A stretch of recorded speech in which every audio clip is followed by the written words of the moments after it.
Hey y'all, welcome back to the Lotus Land. I am your girl Lotus, and today is January 5th, 2023. We are in a new year. Today is, what's today? The number for today. 5, 6 plus 7, 14, 5. 5. My life path number. Okay, y'all, so I have so much energy coursing through me right now. That's why I'm a little extra at the moment. I done put out more rings to put on my hands while I do this reading that I am so very compelled to do today for us all. I'm still getting my space ready. And I got hot chocolate. Some of you might be suspicious and be like, well, that's why she got so much energy. That sugar and hot chocolate. No. I just started drinking it. I haven't even really drank almost any of it. But it do got whipped cream, and it is vegan because I'm vegan. I'm lighting my candles, my white candles. Okay, y'all. So days like this, when I have energy like this, be making me think that I got like something maybe almost like personality, like multiple personality situation. I ain't gonna say disorder, because maybe it's exactly in order for my life, right? Okay, but so much energy. Yeah. I was at work for a longer amount of time. I couldn't leave the desk. I just couldn't leave the desk. Yeah. I'm not gonna get into that. Just know I got a lot of energy. So, as I was coming home from work,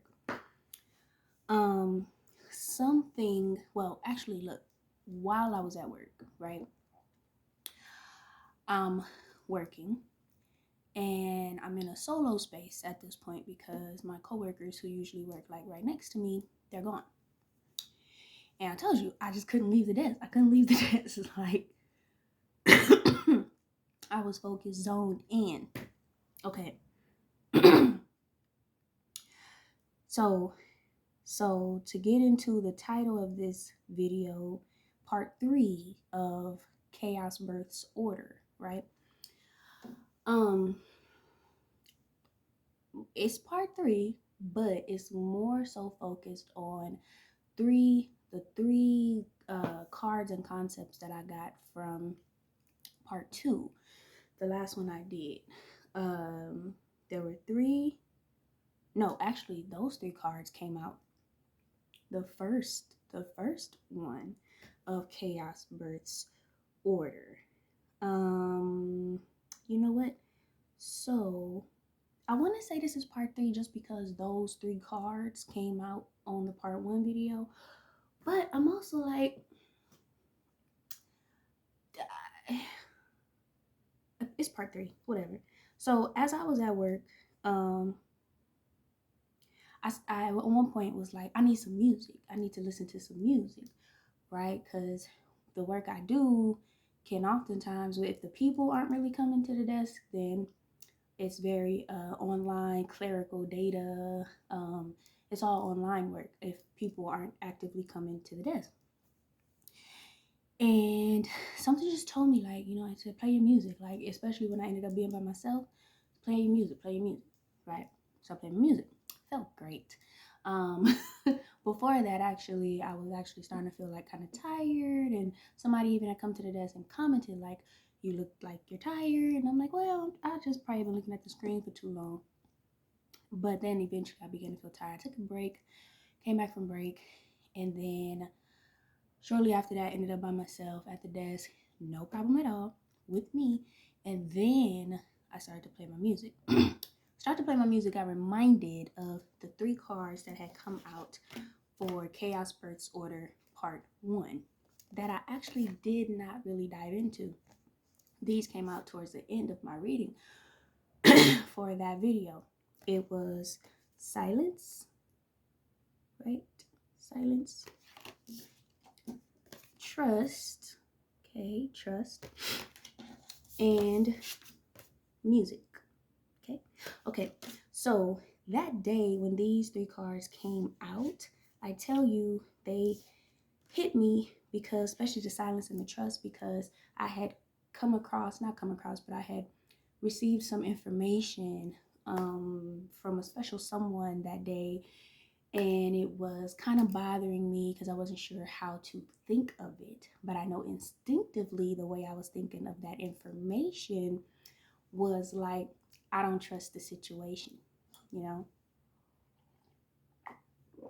I don't know if I can trust the situation. I don't know, am I being set up to get into some trouble here, with some folks. So what happened was, so when these cards came out, it was in relation to that, but I did not understand the music part yet, right? So when these cards came out, I'm like, ooh, something telling me to be quiet. And not something, because these days my heart is my compass, right? I'm following my heart. Literally, my heart is my GPS of my life these days. Matter of fact, that's how I ended up where I live now, because a year ago I decided that same thing that I was going to literally follow my heart, and then with that save my life. So I did that, and that led me to move across the country by myself on my own, brand new, everything, start over. Chapter 2. Uh but and it's been one of the best decisions that I've ever made for myself, if not the best decision I've ever made for myself. Now what's funny is, all year I don't really believe that I have been all the time following my heart, right? Like I was when I was driving across the country, and I was crying because it was so emotional and spiritual for me. Literally, I'm following my heart. My heart is my compass, and talking out loud to myself, right? So funny that I'm about to hit a year since I made that move, and that is number 1 concept again. Follow your heart. Follow my heart. Put mind in the passenger seat, co-pilot, but you are not the primary driver of this vehicle and on this journey any longer. And you want to know what's funny about that? I actually do music here and there, and one of the songs that that I'm featured on most recently coming out somewhere in that process. The name of it is called Crazy Driver, and featuring me in the driver's seat. So anyway, but mind, right? As long as my mind is driving, heck yeah, consider me a crazy driver. Okay.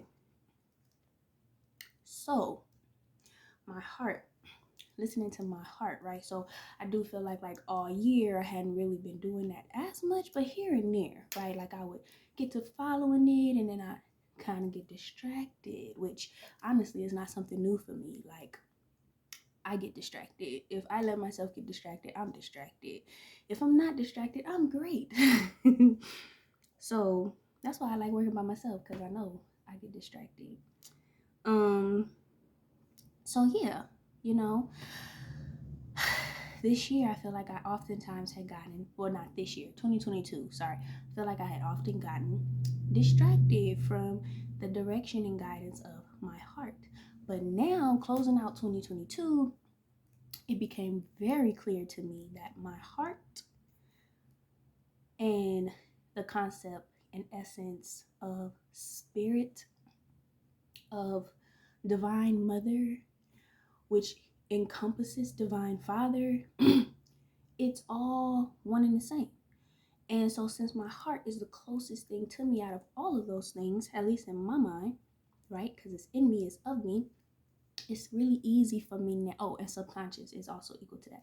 It's really easy for me now to to understand that, like, my heart is leading me, because this is where spirit resides. This is where God resides. This is, where the true source of the power over my life comes from, my heart, and resides.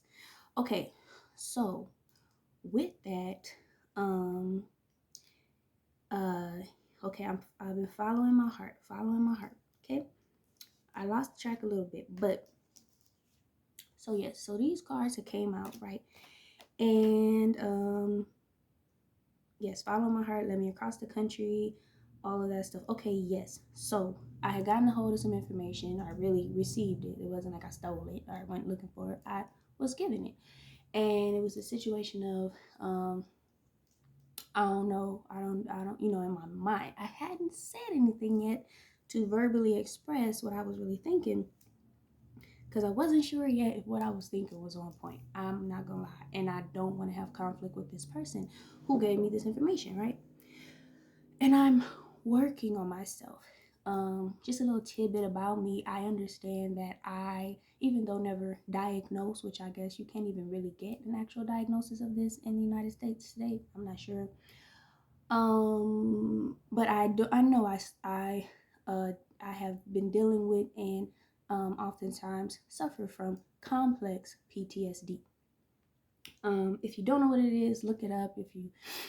I don't know if you're interested, but because there's PTSD, but then there's complex PTSD, because PTSD usually speaks to like an event that someone continues to suffer from after that event has passed, because of the trauma that was left in and on that person after that event. Now, complex PTSD is basically like uh, events over a long period of time. So say like this is one of the first things that come to mind. I relate to it being, I guess the proper way to say it these days is essayed for over multiple years. And then, maybe it stops, but then your trauma continues with you. Complex PTSD. Any type of abuse, anything over a long period of time. So then it comes out to be complex PTSD. Emotional neglect growing up as a child, complex PTSD is what that will lead to. All types of things, right? Narcissistic abuse. I can go on and on and on. Okay, so with that, I'm learning that, not that I haven't known that I've needed healing. I've done therapy for several years on and off, very aware of my need for healing, my need for support in my healing. And even though maybe not aware of all of the wounds that I have, very well aware that I have many wounds to heal or that need to be healed. So, but now it's becoming much more clear how much of those wounds relate to complex PTSD and my complex PTSD, right? So very often, because of my childhood trauma, I will have reactions, even if not outwardly expressed. Sometimes they do become outwardly expressed, but internally felt. So that, they still really have an effect on me, and then maybe how I'm going about interacting with whomever is around me. So I actually am realizing the need for me to oftentimes like pause, stop, slow down, and hold on a minute, like process what it is that I'm feeling, thinking as a response or reaction to something that somebody said to me or did to me.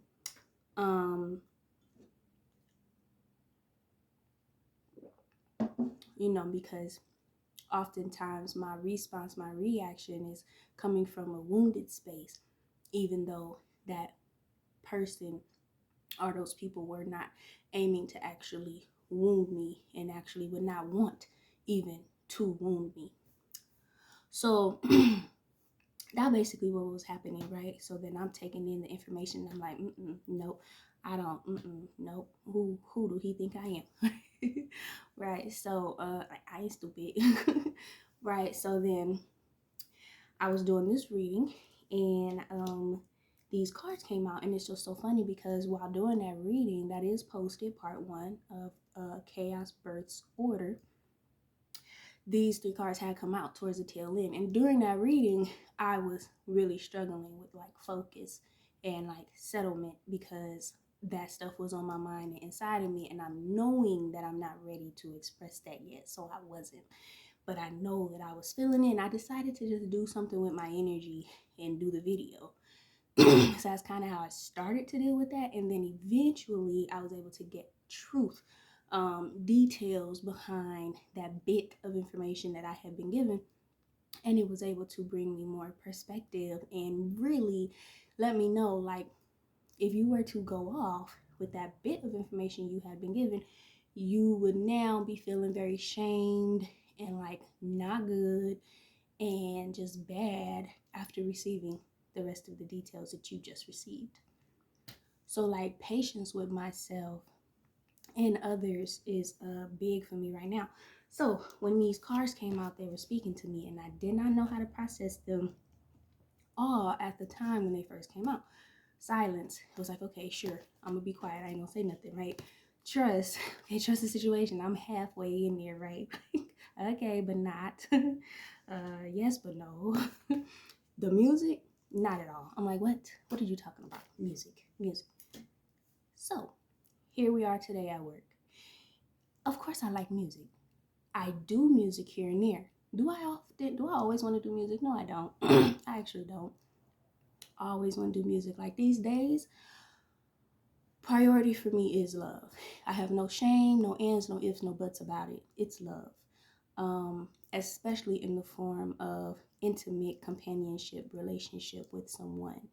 And a type of, or a intimate and personal, close relationship and companionship that will lead to me being a mother, more love, right? So when it comes to me doing music, it's not a priority these days at all. But so when the card came out, it's like music, and honestly, right before, not shortly before I had done that reading, I had kind of come to the conclusion that me and opportunities with music coming up, I'm starting to kind of see them as distractions from my priority.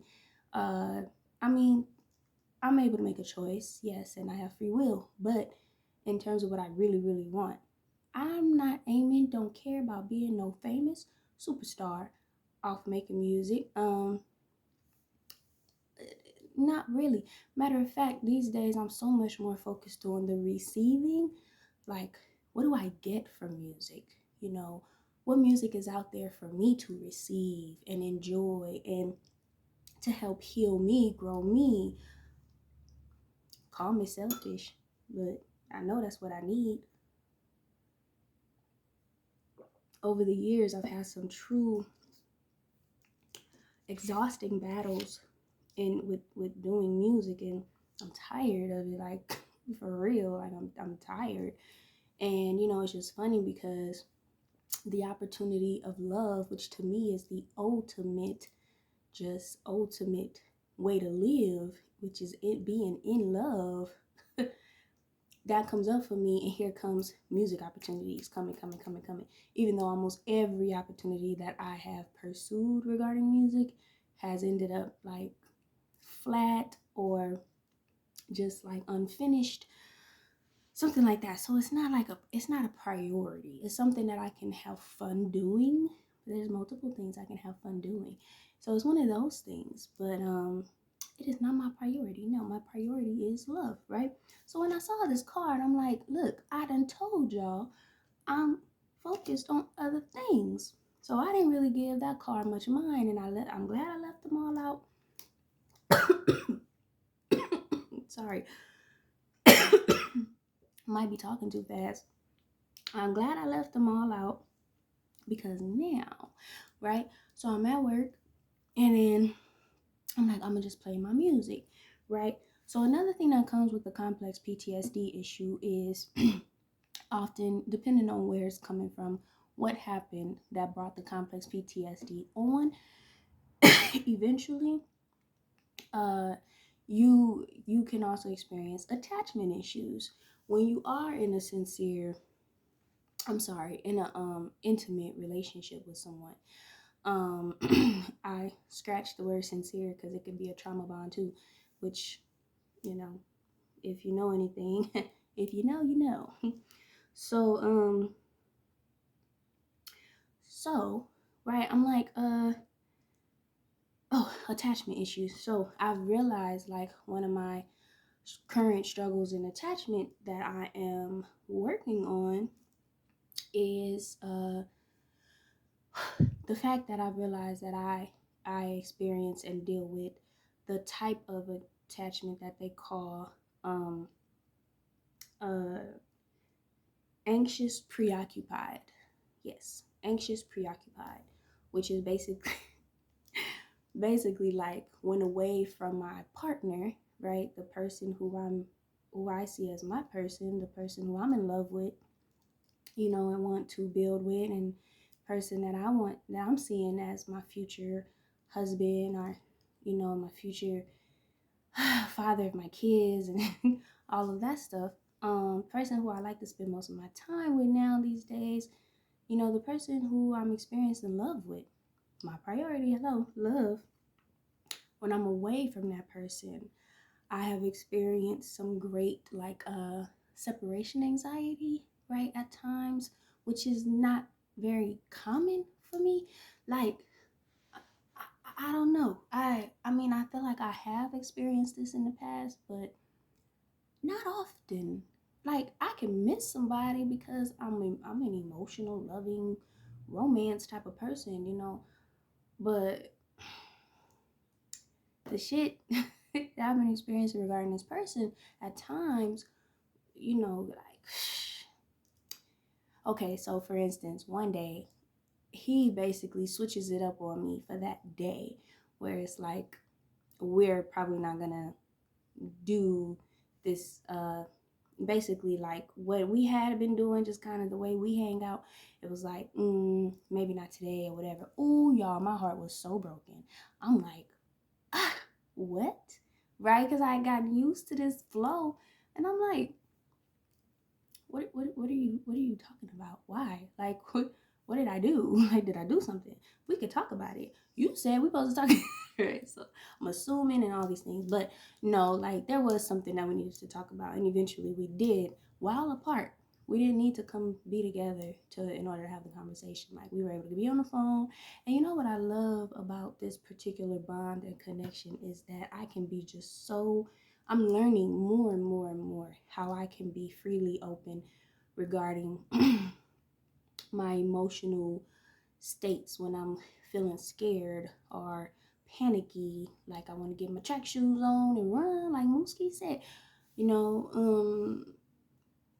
or when I'm feeling humbled and like apologetic and like I was wrong, you know, all of those things. Like, I am learning more and more how this is a trusting space with this person for me to do those things, be that way with, which is really to be me and not fear punishment. I'm not gonna lie, I still fear punishment. I still fear repercussion for like being too vulnerable, right? Or, which um definitely comes from the past, right? Like, you're gonna maybe scare this person away or overwhelm this person or something like that, you know, or make this person mad, which really isn't gonna make you mad because you get mad at me and start going off with me. Like, I'm not a timid chick, right? I'm, if anything, gonna have to like buck up and back in return. And we never really get to that place. You know, it's like when I'm coming in those ways, and this is so far, right? I don't know everything about this person and vice versa. But so far, it's like we're getting to those places of like a difficult discussion. Um, it's not a fight, you know. It's not. I don't feel disrespected for like me bringing myself in like with my hurt emotions, you know, and like expressions of hurt, right? So, um, So what was I saying? So attachment. So yeah, I've been working on this because okay, so that's what had happened. He had like switched it up, and then I was like, hurt. Like y'all, I cried, I sobbed. But you know, it wasn't just that because he said no to the regular that we had been doing. It was that I get to thinking, well, it's for a reason. So, like, okay, it's either because of this, because he's still mad at me, because of this situation, or, you know, which is not fair because he low key did the same thing to me before I ever did it to him, and I didn't even do it on purpose, you know, or, oh, so I can't stay because somebody else is gonna come over and like take my spot for the night or whatever. It's like all these things going through my mind, and then like this push and pull situation that I was starting to feel, which I did eventually express to him like, look, I have to make sure you see this because this is hurting me, you know. So anyway, that day though, ooh, I got a lesson in my current attachment makeup, right? And I'm working on it. And I think really I mean, just being aware of something is like magical because I really have been doing so much better since that day, literally. Um, and what's funny is he has too. So it's like we've both been kind of surrendering to, well, we want to spend time with each other, so why fight it? You know, but also like not forcing things. It's like a really sweet balance, which is exactly what we've said we're working on. And that's exactly what was a primary concept he brought up that day, which is we need balance. And it was everything right, you know. It's basically like I don't want you to be having to have a breakdown when I'm not accessible, you know. And it's like you right, and you're totally right, and yeah, I shouldn't, right? So anyway, with all of that said, right, that had come up too with I think yeah that so when I'm doing the reading and in the silence and trust and music comes out, you know, with complex PTSD, all these other things come up when you hear something that's like, what is that? I don't think I like that, right? So then I'm working on trusting myself, trusting him, trusting the divine, who really I feel is, I know, is primarily in charge, yeah. So anyway, I know I'm bouncing all around the place. Excuse me if this is not cool for you. It's totally okay to exit. I'm totally okay with that. Music, right? So yes, I'm at work and then I decide, oh yeah, let me just listen to some music as I'm working. And as I'm listening to the music and I'm working, I'm getting through work, being productive, right? My mind seems to get out of my way and I'm working. And it dawned on me like everything had lined up by that point. Silence, being silent, being trusting, and listen to the, not even just listen to the music, sing along with the music.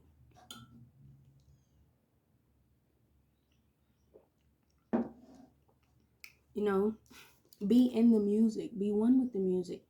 Let it work its magic on you. What kind of music? R&B, love songs, 90s, 'cause I'm a 90s baby. All of that. Um, and so I was doing that today at work, and I was just again going with the flow of my heart, and it just all started clicking. It was all just clicking together because currently, just to make it very, very clear, I am totally in love with someone. Yes, like I am in love.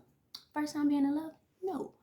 Um, but yeah, that's where I'm at now. I feel the need to always provide like a disclaimer. Like I know it could change maybe one day, but if I tell you where I'm at today and have been for some days, several days, uh, um, more than, even across months, I'm so focused on this person, right? And like what we have. So, anyway, these three concepts have been now percolating through my mind: silence, trust, and music. And that's why I decided that this would be a part 3, picking up on these same cards, because these 3 cards finally just clicked for me today. Okay?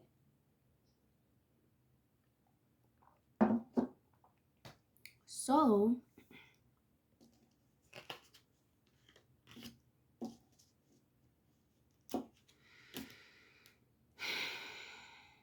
what does that mean?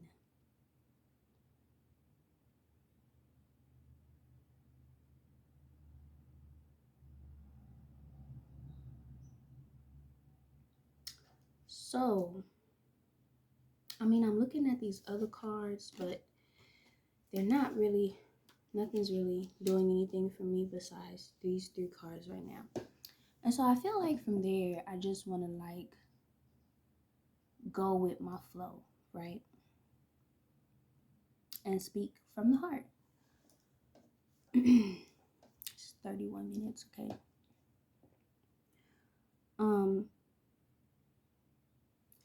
I consider myself a dedicated forerunner in the pursuit, the pursuit of, and the lifestyle, well, I guess the pursuit of the lifestyle, and just the essence and experience of love, for real. When I was about 14 years old, I was identifying as a Christian. I was going to church with my family that I was raised with. And I remember I had my own Bible. It was this black Bible that you could close up, like it was a button, like a kind of like a fancy journal. You can close the flap and snap it and open it. It was a really nice Bible. It had my name on it. I had gotten it as a gift for something, maybe my baptism. I can't remember. But I took my lessons in church very seriously, right? As a kid, I was just very serious. I was just like so serious about everything. Church, school, especially anything regarding learning, I was just very serious about it. So, and yeah, I was serious about church and God and Sunday school and Bible study. I was very serious about it all. So when I would read scriptures about love, they would they would ping, they would ping at me. um, Such as the scripture that says, I really almost never remember the actual numbers. I remember the words. So there is a scripture that says, God is love. And I don't believe that is all that's in that scripture. If there's more, I believe. But what I took from that scripture, what I always have taken, God is love, right? There is another scripture that says God is spirit. That's the one that I think is really like, that's the scripture. God is spirit, right? And so me being a very serious learner with school, I just remember being kind of adamant about mastering math as best as I could. I love the way it worked my brain. So I wouldn't say I loved math, but I loved like the brainy challenges, the neurological challenges that came with figuring out math problems. So anyway, for me, and then being like Aquarius and analytical and all those things, I took those two scriptures, right? I took those two scriptures and I changed them into like an algebraic, maybe even statistical type of formula.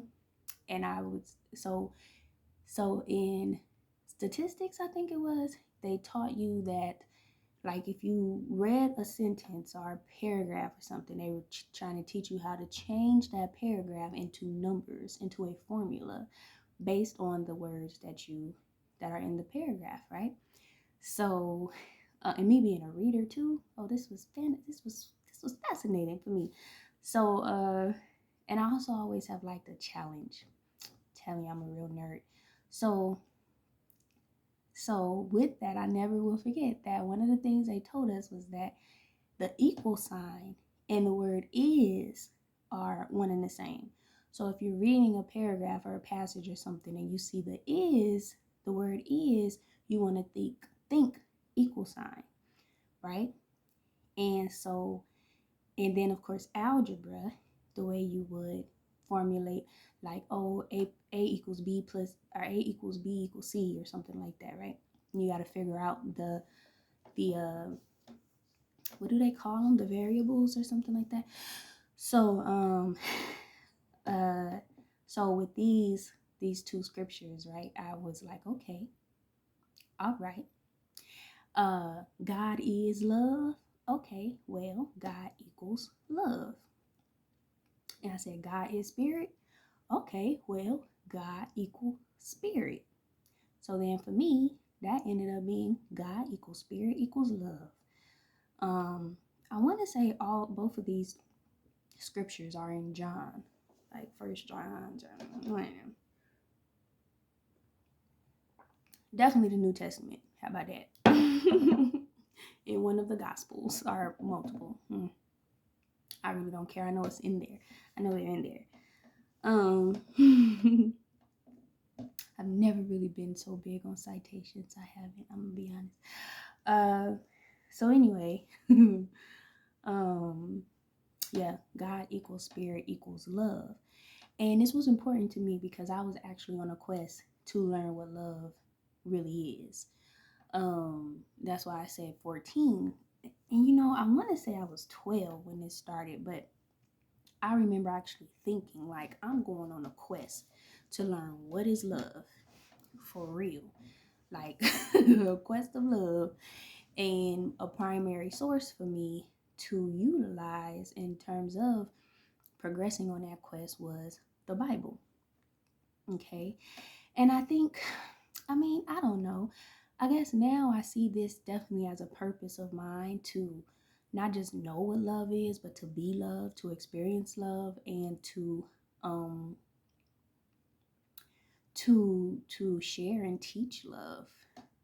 Yeah. But at the time, I'm just like, I just want to know what love is. So as a kid, right, just even thinking of this objectively, as a kid, somebody's 12, 14, whatever, like intentionally having to be like, what is love? Like, uh, and I'm going on a quest to find out. You know, I must say, I guess it wasn't really something that I was regularly being taught or shown. I would take things as love very often, but then, because people would be like, I'm giving this to you in love, but it could be anything, and you can say that about anything. And for me, it would be like, that's not registering. That's not really registering. you know, um, Speaking about childhood trauma just a bit, I mean, I've come a long way in my healing. Let me tell you, I'm going on 33 years old. I am so proud of myself of the healing that I have accomplished um, at this point in my life. I promise y'all, I have come so far. So with that said, I went through a lot. Like I did. And just to put some bits and pieces out there, to give you just kind of like somewhat of a frame, where I'm coming from with this. Okay, so um At 4 years old, I was put into foster care. But even before that, I was living with my aunt, not my mom. So as far as I've been told, after I got older and found some people from my earlier life, earlier stages of life, and also with some things that I can actually mentally remember, like I can remember.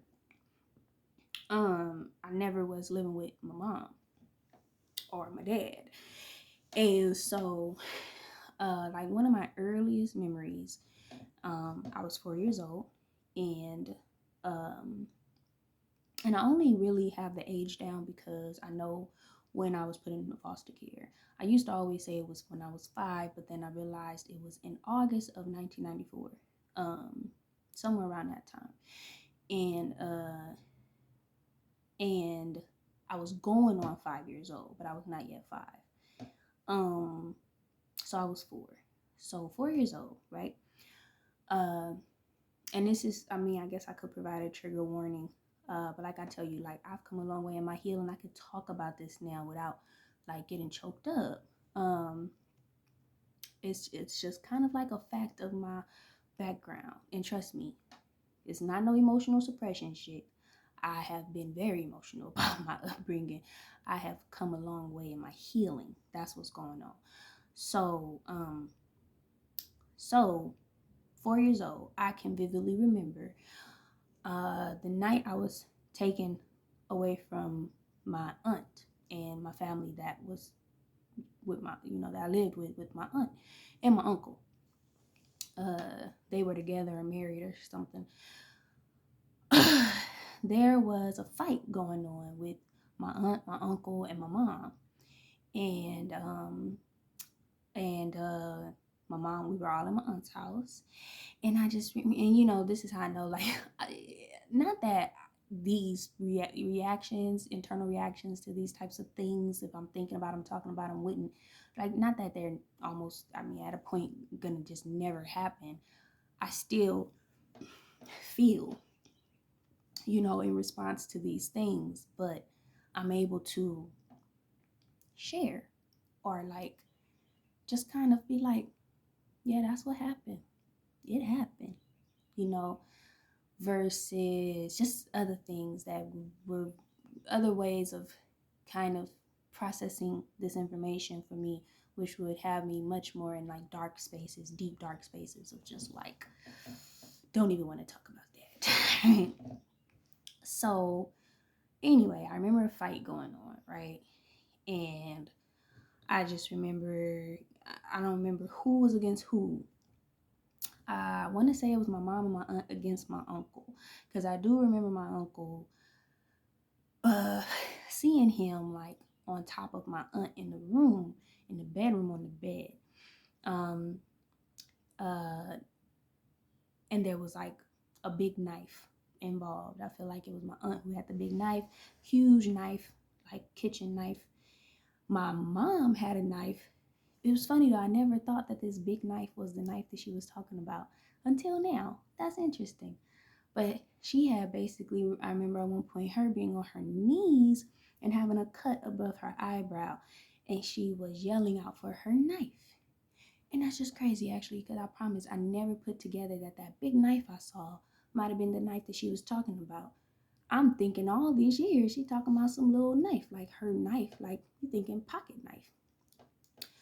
I'm the only knife I do remember seeing was a big ass kitchen knife. Okay, so yeah, it was either my aunt who had it going against my uncle, or my uncle who had it going against my aunt.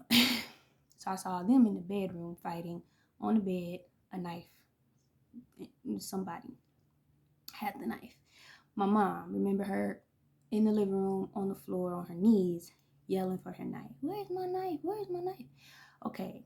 One of the worst parts of this night, I remember me sitting on a recliner.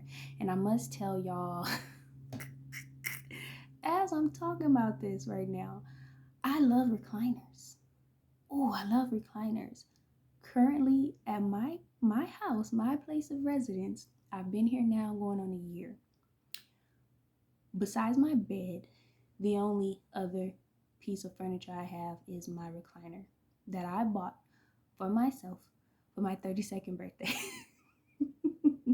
I bought that shit. And it's so comfortable. The only reason why I don't spend as much time in it probably as I want to is just because like the weather in my living room be like oftentimes much colder than in my bedroom.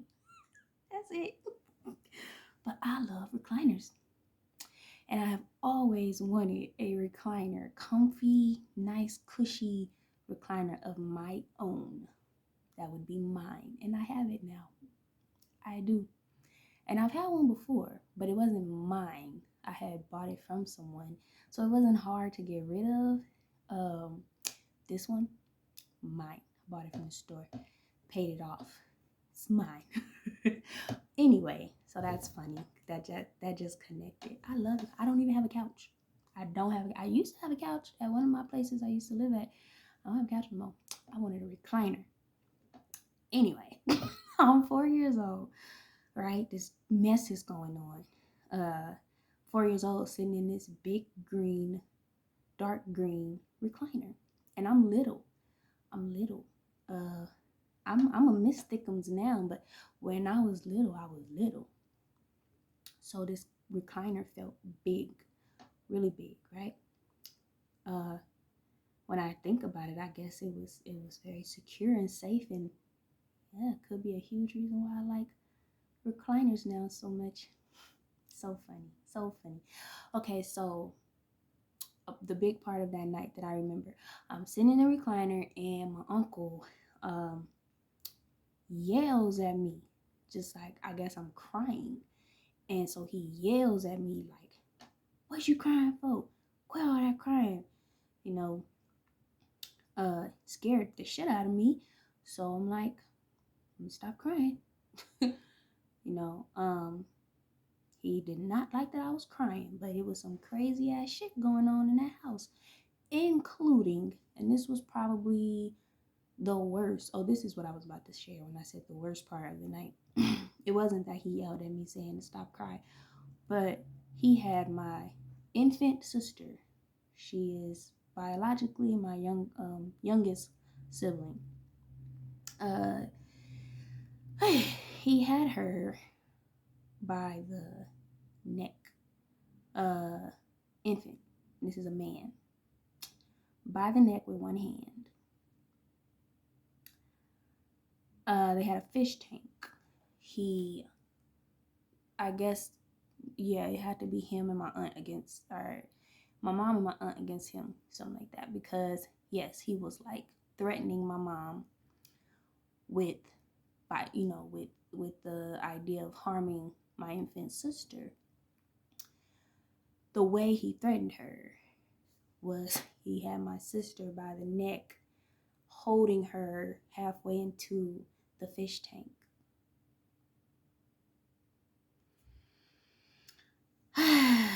Mind you, these days I'm not actually, I don't really have a relationship with my biological siblings. The closest one I have or have had is with my biological brother who's in prison, and it's kind of hard to it's been kind of hard to maintain that one recently. But before the difficulty really set in, we were closer than I was with any of my others. And then my sister, the youngest sister, the one I just talked about, she's lived with me a couple of times as well. And, I just wasn't able to continue. We weren't able to continue. Lots of trauma, trauma damage. We just didn't know what to do with. So, but unfortunately, I know that that's a part of hers, whether she mentally remembers it or not. I remember it. I remember watching it and witnessing it, being terrified. Yeah, he did that. And you all know it's kind of interesting how the world works and karma and spirit and the divine. I met him, like, again, later in life, like my early, mid-20s, something like that, when I reunited with a bunch of my biological family.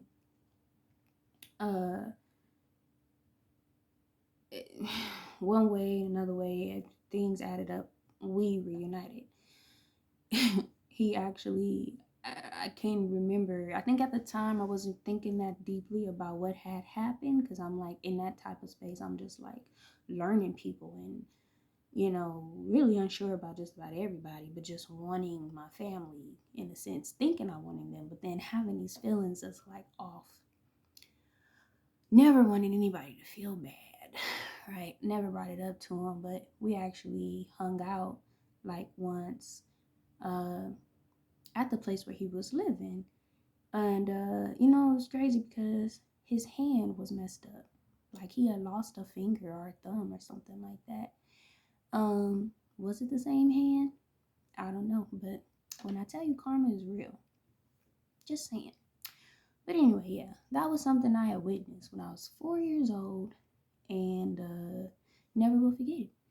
So, that was that's one of the earliest memories I have. Um, Everybody went to jail that night. They all went to jail from what I can remember. Maybe not my aunt, but I know for sure my mom and my uncle did. They went to jail. And me and my younger sister were taken.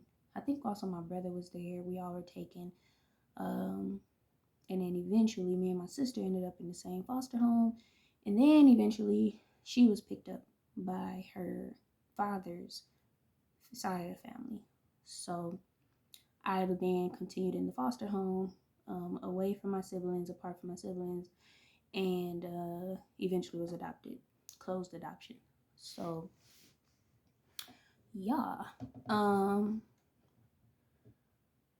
so that's one memory that I'll never forget. And I've realized that people can be surprised that I can remember something so soon, but that shit was vivid.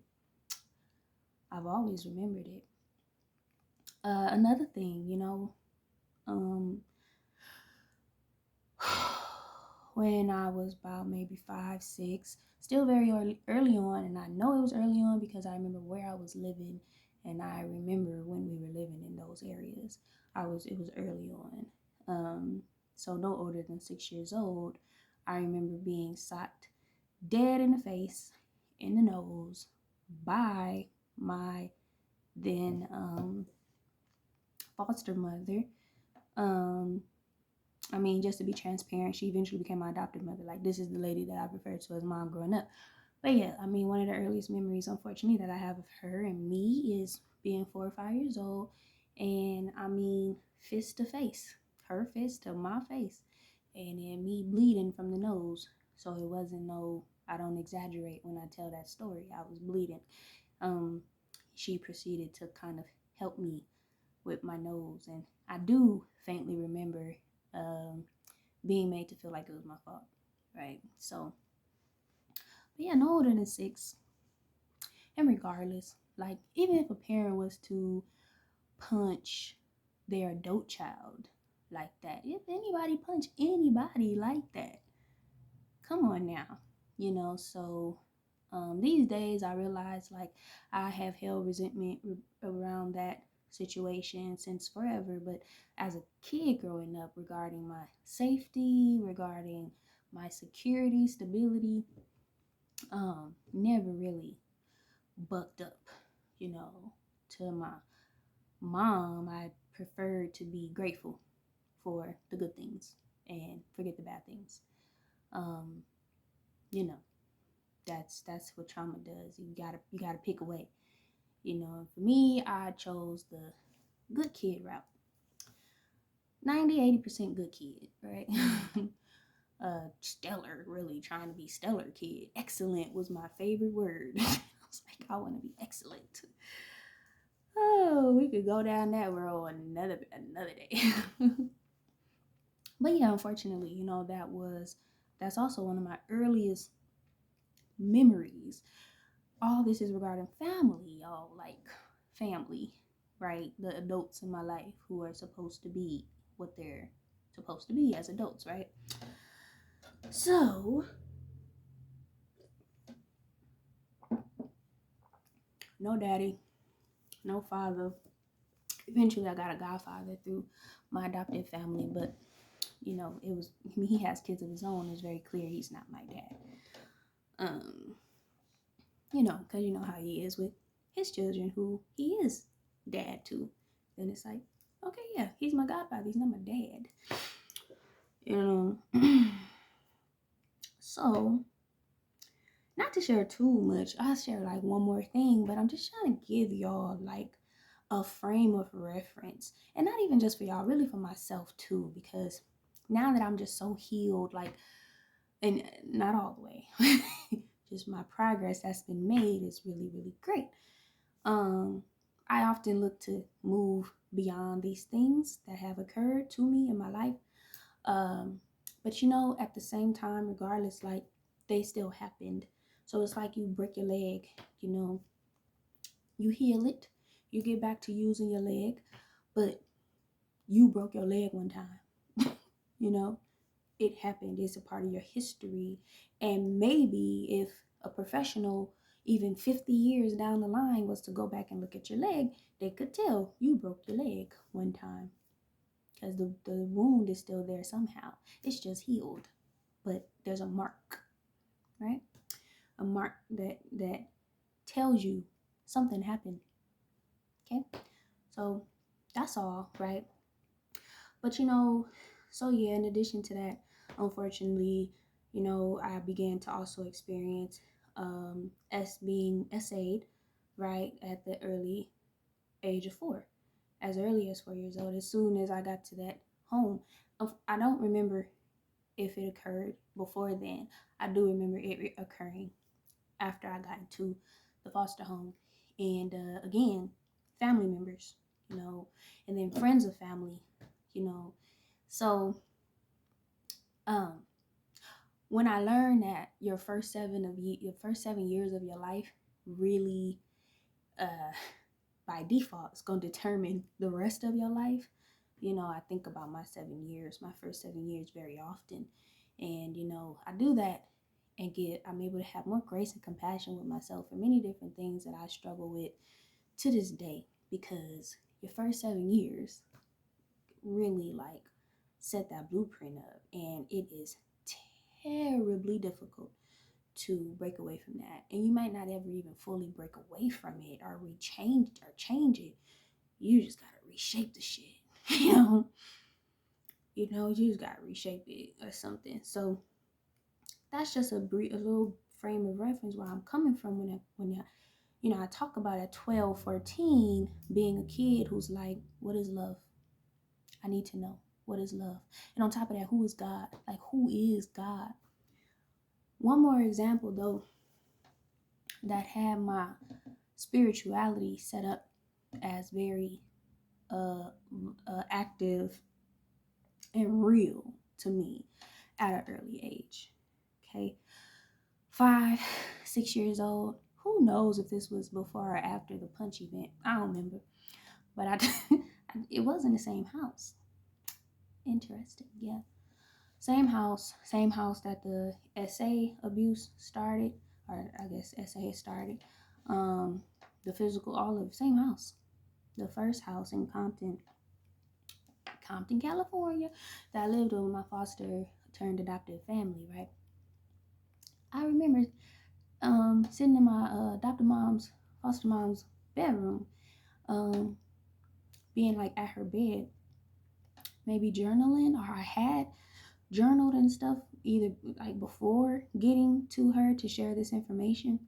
I remember just wanting to spend so much time in her bedroom. Like, we can also probably talk about that another day. I remember just always wanting to spend so much time in her bedroom, just looking for love. That's all. So, I mean, she was a single mother, like she was the parent, right? So, I remember having this moment where I'm journaling and kind of reminiscing, I guess, on my family and stuff.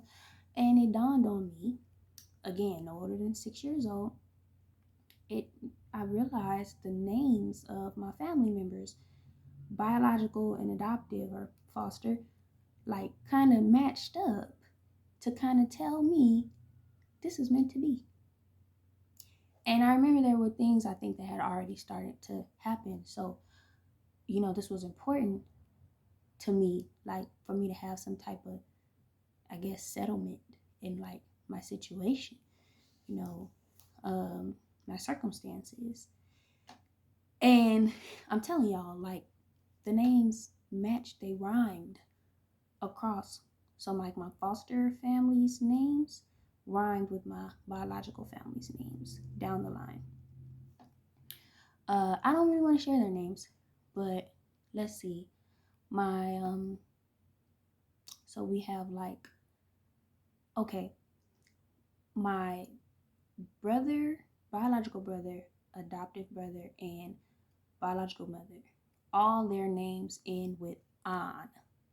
Bon for my biological brother, Sean, with my adoptive brother, foster adoptive brother, and then Sean with my biological mother. All their names. And then on top of that, my biological brother, his middle name was like one letter off the same as my foster um, adoptive brother, which I eventually learned that part. One letter added to make it just tweaked his first name. So that's one example. It was all the ons, right? And then my youngest sister, the one I told you about the fish tank situation, her and then my adoptive sister, foster adoptive sister, they're both of their names begin with Sean. I never actually looked at that part. The other ones ended with Sean, or well, on. Name was Sean Vaughn. Then it was both of their names began with Sean. Actually, like Shant, both of them, Shant. Uh, Almost the exact same name with my baby sister's name having two letters added on just to tweak it a little bit, just a little bit. And then my foster adoptive mom's name, her and my older biological sister's name, Anda, Anda, actually 3 syllables. Anda, Anda, like Anda. Both of their names, like slightly different. So I just don't want to give their names away, but it's I hope you catch that. It's like they were rhyming. These people did not know each other. I was put through the system, not through family. I was put into this new family through the system. It was very divine that this happened, that I was placed where I was placed, with whom I was placed with. It was like assignment. To this day, I'm always pulling that apart. Like, geez, that's so crazy. And I'm starting to really learn how to really embrace this. Like, really recognize, like, internet, your life ain't no game. Okay? This, what, how, why, who, where, when does this happen? Right? Like, for real, y'all. Like, I wish I could say the names, but I hope you get it. It's not that hard. Like, those 3 names. Matter of fact, okay, on top of that, all those ones that end with on, 2 syllables. On, on, 2 syllables. All them, on, blank on, blank on, blank on, 2 syllables. Mom, youngest biological brother, oldest foster adoptive sibling, which was a brother.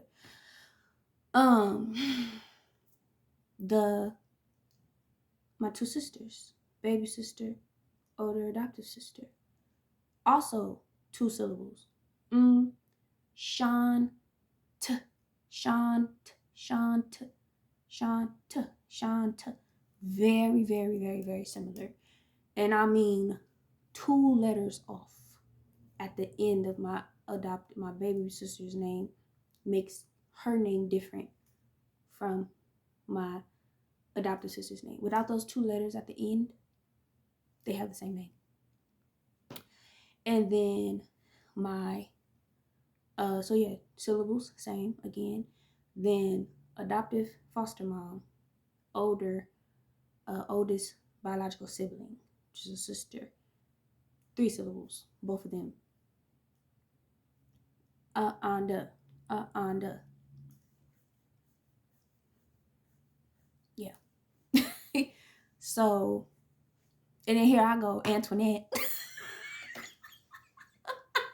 But granted, I did have two then, two younger who I call them cousins. They're basically my brother and sister too from my foster home, adoptive home. We all were raised together. They were also brought into the home a little bit after I was. Their brother and sister together to each other, and all of our names started with A. So, but yeah.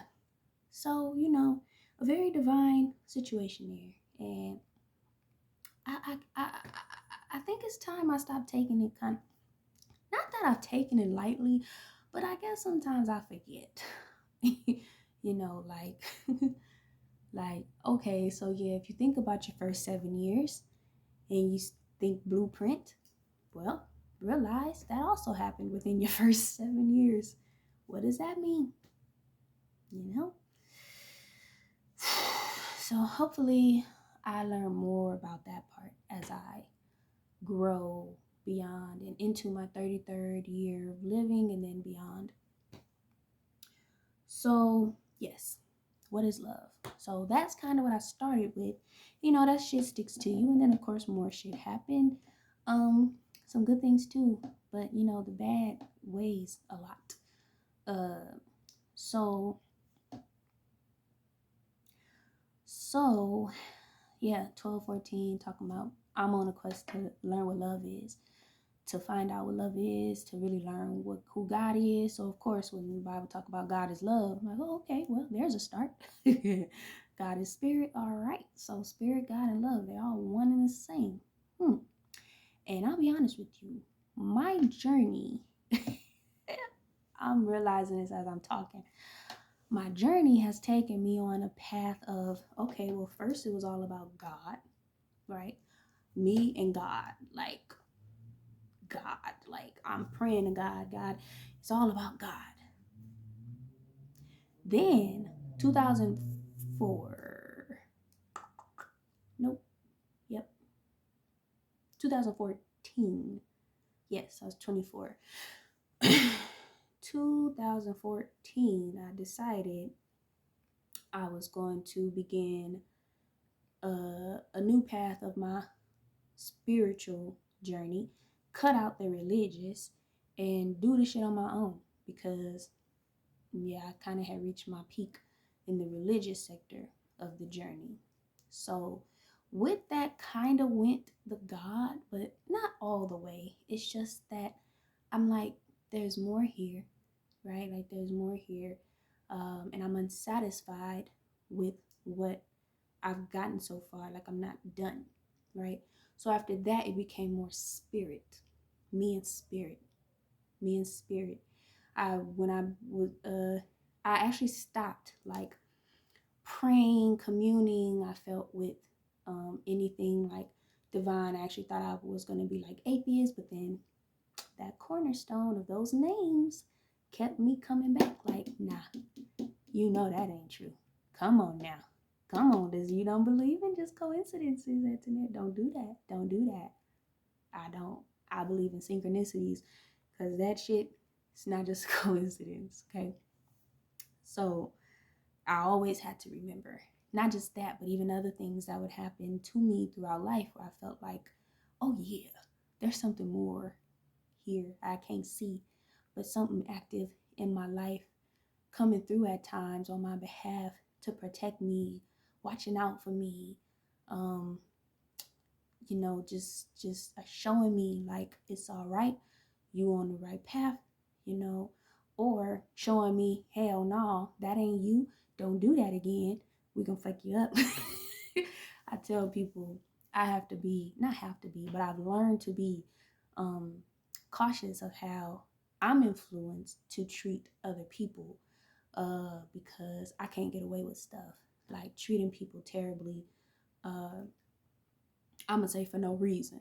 right? Because I've had to fight, I've gotten in fights, I've had to beat people up, and I really never feel like I had no repercussions for those things. But like, usually I was defending myself, but there were other times where, like, say I'm with friends, maybe who don't mind talking about people, and then I get to joining in on the discussion, and I don't know, something happens that checks me.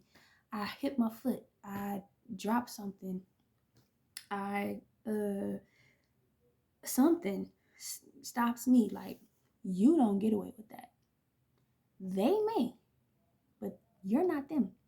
So don't you dare, just be walking around talking about people, thinking about people nastily, oh, what she got on, and then why she, I can't do it. Nope. And I don't even be wanting to do it. I don't.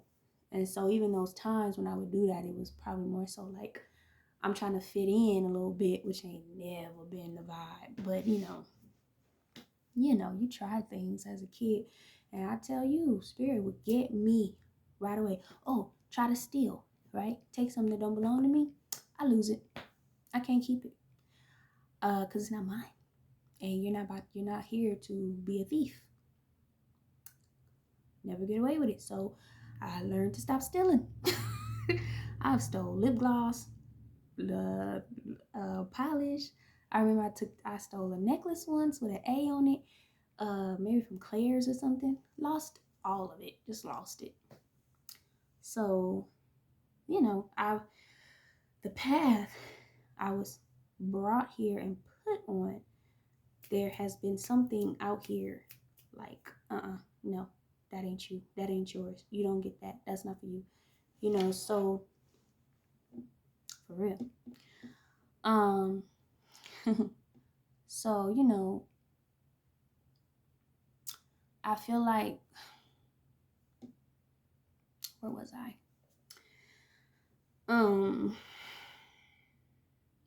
This is like my purpose. Oh, and okay, yeah, always just having to remember, like, you can't be no atheist. For real.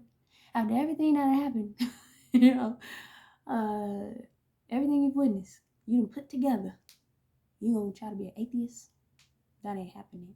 But so I wasn't an atheist, but I did start to just explore beyond church, and beyond organized religion, and beyond organized teachings. Because I'm like, shit, if something is an ultimate source of power and governance here, and I'm related to it, then I'm gonna get my truth that I need. And I don't need a pastor, I don't need a congregation, I don't need a building to frequent. And I don't actually need a Bible, right? Because if there's truths in here, which I was starting to learn, like, oh yeah, some of these things in here is universal truths. So, but that stuff, it was stuff that was being confirmed as I went on this part of my journey by myself, began this part of my journey by myself, which again is like more so me and spirit.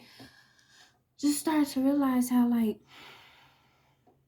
a lot of truths that's in the Bible, like, I found elsewhere as well, or I realized while on my own, like epiphanies and downloads and stuff. And I'm like, oh shit, that was in the Bible, right? Like, that's cool. So anyway, so then that phase of my journey, right? Now, y'all, like, oh, I love this stuff. Now it's me in love. Ooh, it's me in love, y'all. Me in love. So guess what? God, spirit, love is all the same, and I've experienced, it's like different levels to this frequency, to this entity, this essence, this power source, or just, yeah, the creator, whatever you want to summarize it up as, God, spirit, love. And it's so real, because I tell you, I really got away from the concept of God. I'm like, what else? Because listen, based on my experience, this God has come up pretty short, right? What the fuck? And I think what triggered me about that was my brother I had reunited with my brother. right? So I'm reunited with my biological family. Me and my brother reunite. We click like easy. Two peas in a pod. That's my baby, right? He goes to prison, just like our mom. Long time, like sentences. Like, what? And even with that, they have similar cases. They have similar cases. My mom has confirmed it because I have had reconnection with my mom. And, currently, again, not as much. I'm focused on me, prioritizing me. Got to be kind of distant from a lot of that stuff. So, but I'm 32, so it's been a lot of time. We've had time to, me and him have gotten on the train, go visit her, like for real. And then, he ends up in prison. So then I'm like, well, shit, am I next? I gotta watch out, right? So anyway, but he goes to prison, and I'm like looking up at God, like, who do you think you are? What? Are you serious? Soon as I'm thinking, like, the vision that I've always had, which was to have of course, this was a incomplete vision, like, just this kid with all this suppressed pain and hurt, and with these rose-colored lenses, like, the world can't be that bad. The world ain't that bad. Once I break away free, it's just gonna be beautiful, yeah. Or, you know, just lots of blind spots, of course. So one of my visions was that my whole family would become one family. My biological family, my adopted family would become one big family. Nah, that wasn't in the cards either. At least not yet. Who knows? I'm only 32. So anyway, yeah, he goes to prison, right? I'm at the court dates, hearing the hearings, and yeah, that shit fucked me up. I was very much involved in church, on my own, away from family, while at school, away from home, and then eventually moved back home. Was still involved in church, and yeah, eventually he went to prison, and then I started to just kind of lose innocence, like, and like optimism. Yeah, my optimism, that shit went away for sure. And I was just like, hell no. Mm-mm. Ain't no way. You a cruel ass mofo up in them clouds, wherever the hell you at. You cruel as hell. And I don't understand this shit. Like, what the fuck? Like, I'm tripping out, right? Like, who, what is wrong with my family, right? Like, what? So that switched gears. That had me switch gears. I remember being in church, again on my own. But I had tried. It was fading out. I remember I took my best friend at the time with me to the church, and we were a church that was really based on like evangelism. You probably heard of it now. It's always been suspected to be a cult. At the time, of course, I'm like, it was not a cult. Like, if this is a cult, everything's a cult. But shit, who knows? Whatever. I don't care about that no more. But I do remember taking my best friend with me to church. One of the Friday devotionals, that's where you're supposed to invite people and bring them to. I brought her, and witnessing her experience, hearing how she felt about her experience, and then witnessing the same an experience of another visiting girl, um, versus, like, up against the people who were members of the church, people who I called my leaders, or who I was made to have as leaders, and the shittiness of their treatment of people who we're supposed to be winning souls of. And I was just like so turned off. Like, you got this visiting girl sitting over here by herself. I'm kind of new to this part of, to this particular church, not the organization, but this particular church. So, I don't know everybody like that. So I'm looking like, well, maybe this girl is a member that I don't know.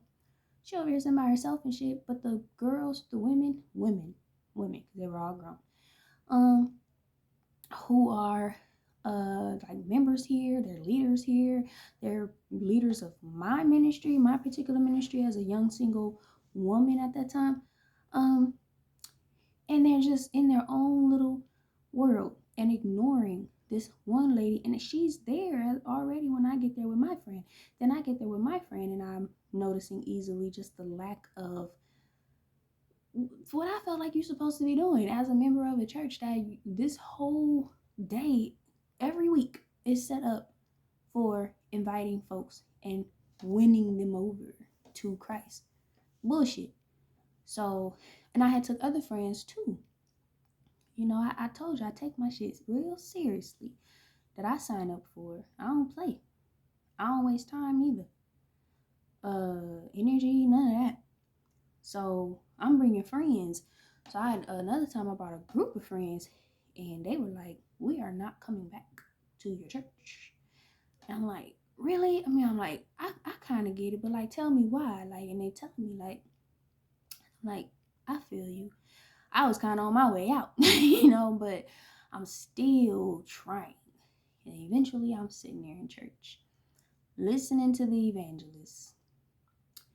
And I'm like, I am going against the grain right now. I am just showing up to show my face. I quit. I ain't doing this shit. I ain't doing this no more. I am showing up to show my face at this point. I don't do that. I don't do that. I don't do that. So that was the last day, and that was in June or July of 2014. Yeah. And I was like, I got this. I got this all on my own.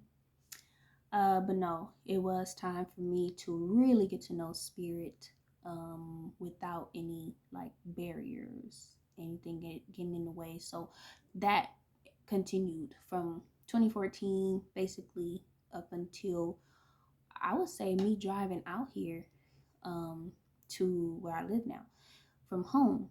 It was all about me and spirit. I'm journaling prayers to spirit. I'm saying spirit, dear spirit, mother spirit, all it, right? I get here. I don't know that the name of my neighborhood is what it is until like a month or so later. Uh, my my place that I moved into, I didn't physically check it out before I moved in. Like I had a video. I went off a video because I was letting my heart lead me. And my mind was taking up at that time really a back seat. I wasn't even giving it the passenger seat. I was like, you get in the back. Okay. So my heart was everything, and I just knew everything that was happening was divine and of spirit, and I didn't have to question anything. I went with it. So the place was affordable, it was easy to get. Some would say too good to be true, but listen, if you know spirit, then you know better. Okay, so place, love it, pretty much love it. I mean, I'm in the hood, but it ain't nothing new. But my internal part of my home, like I've been loving it. But eventually, I learned that the neighborhoods, at least where I live, the city where I live, have names. Well, and this ain't new, right? From where I moved from, but like they're labeled. Like the neighborhood names are labeled on the streets. Some of the street signs, not all the signs, only some of them. So that I guess that's why I hadn't noticed the name of my neighborhood until one day. Guess what it is? You want to guess? Take a guess. What is it? It's not God. It's not spirit. It's love. The name of my neighborhood is Love. That's where I moved to. I moved to Love. You can Google it. It exists. And you will find the outline of my new area where I live. It's called Love. How about that?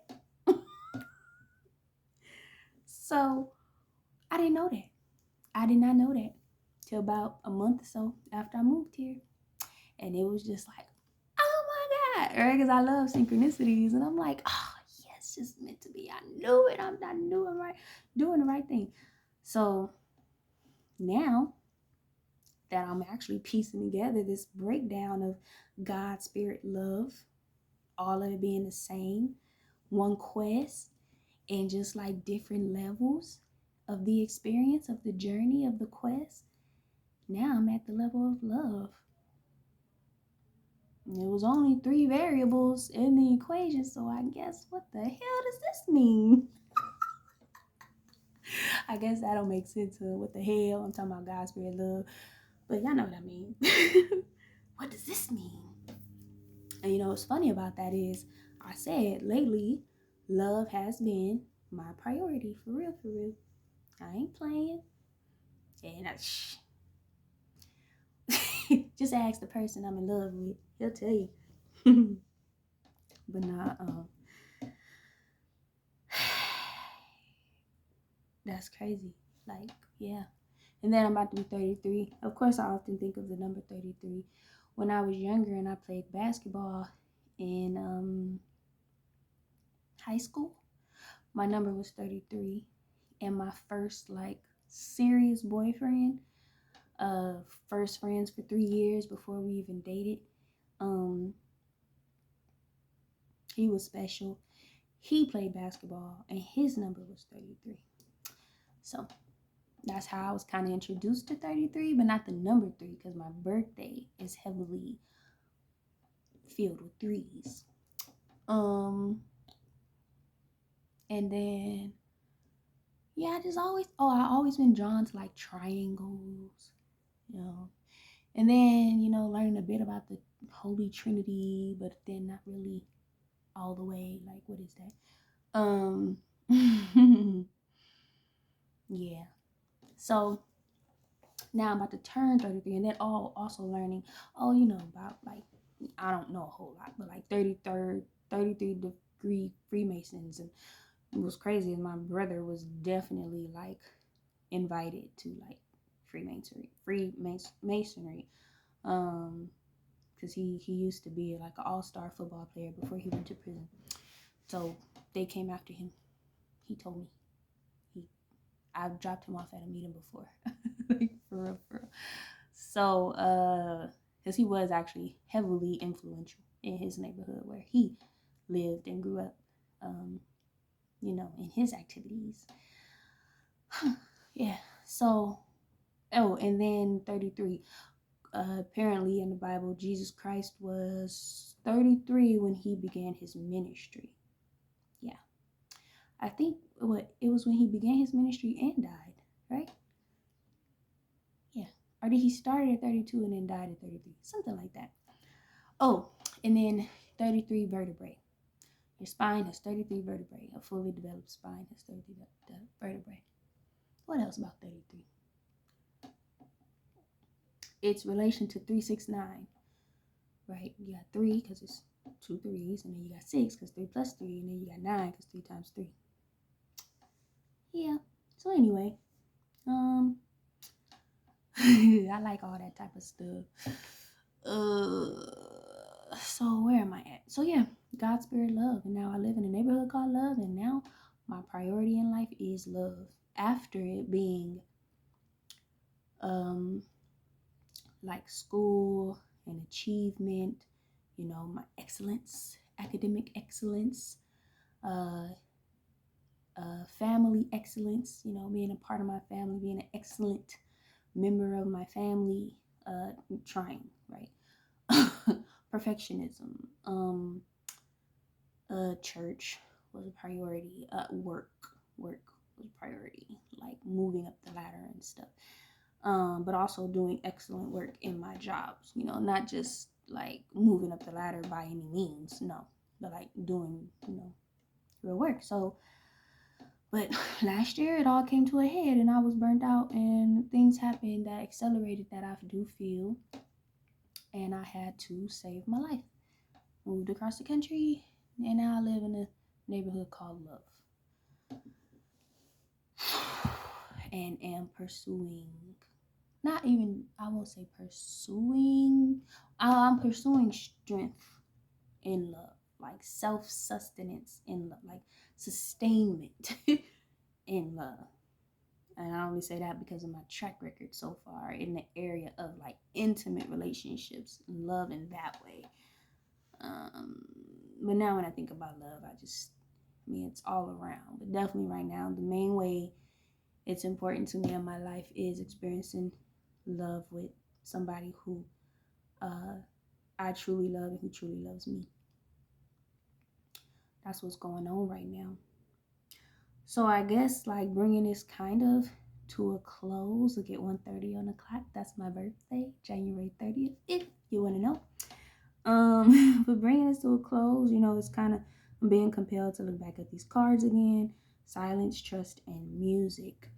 And I'm just taking this as divine guidance that in terms of getting to the next level and the next step in my own journey of love, um, which is the same as my own journey with spirit and God and and heart. um, it's going to take talking less, trusting more, and as much music as I can bear. I like that. Talking less, trusting more, and dancing, singing, just as much music as possible. It's a beautiful thing. Because I tell you, as much as I love music, sometimes my mind really, when it's in the driver's seat, it be really like throwing me off. Like, we don't want to listen to music. We want to listen to something philosophical. Yeah, I love philosophy type of things.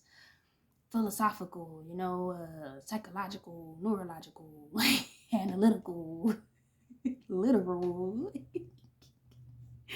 His spirit be like, heart be like, love be like, girl, if you don't just listen to some music and sing and dance and let your heart heal, let your heart take control of the situation, especially when it comes to relationship, because that's where my shit gets triggered for real. And it's just like, listen to the songs that you love. Shit, even when the stuff ain't going good, you gotta listen to some other type of shit, like to the left, do that. Use the music. Use the music. I like that. Use. It's in here. All right, y'all. So I'm just gonna start to shut this down. I really hope that if you have endured this hour and almost 40 minutes with me, much love to you. Gosh, I should meet you one day. You're awesome. You are great. Um, just consider me like a forerunner in love, right? Like with the whole concept of love. And that's what I get on here just, I guess, to do and now to like talk about love and share my experiences through the journey of love, because that's the real ultimate thing. Like the world, society, the artificial rulers, they want to take away love and replace it with fear. Fear. That's why I hate fear mongering. Don't be trying to make me scared if I ain't already scared, right? I'm coming with this big bold idea and you want to come with fears. Park it over there, not in my driveway. Oh, yeah. So I'm all about love. Keeping love on top. Beyonce said it, and whoever wrote it. Keeping love on top. For sure, because that be the agenda for real, right? Like fear. Fear will keep you stuck. Fear will have you on some Judas shit, right? Yeah, that just came through.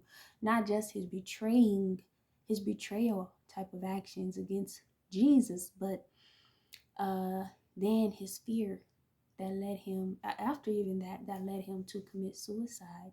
And I only say that because uh, I've had those thoughts. I've struggled with that.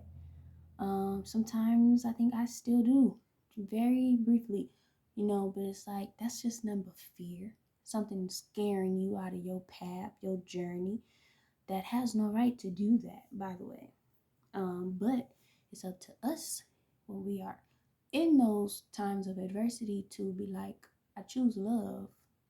I am a fighter for love. I'm a believer of love.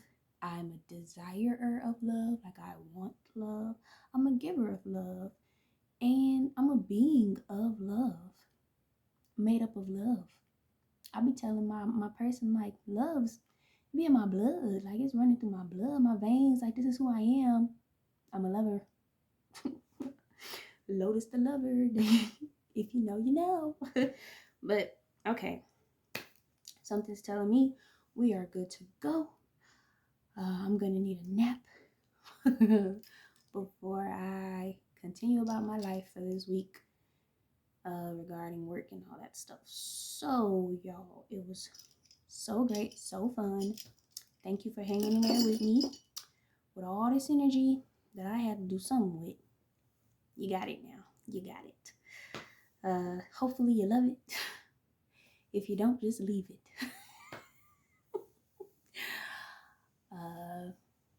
Yeah, so just remember, maybe sometimes you need to be silent or, talk less, trust more, and sing and dance as much as you can. Until next time, bye.